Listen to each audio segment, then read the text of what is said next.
Pour l'occasion, la presse internationale a été conviée. Après 20 jours de guerre, Benyamin Netanyahou affiche sa satisfaction. Selon le Premier ministre israélien, des fissures sont apparues au sein du pouvoir iranien et ses capacités de défense ont été largement amputées.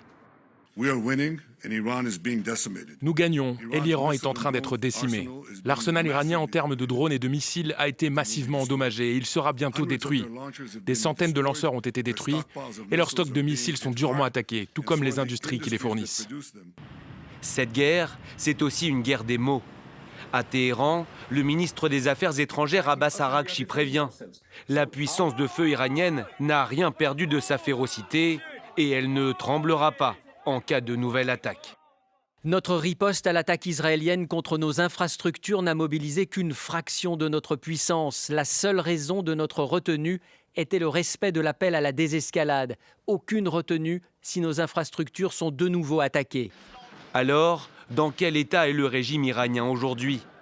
Hier, Tulsi Gabbard, chef des services de renseignement aux États-Unis, assurait qu'il était intact, loin du constat dressé sans preuve par Donald Trump.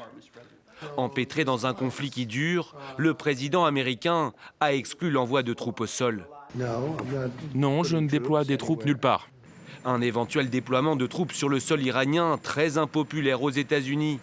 Selon un récent sondage, seuls 7% des Américains y sont favorables.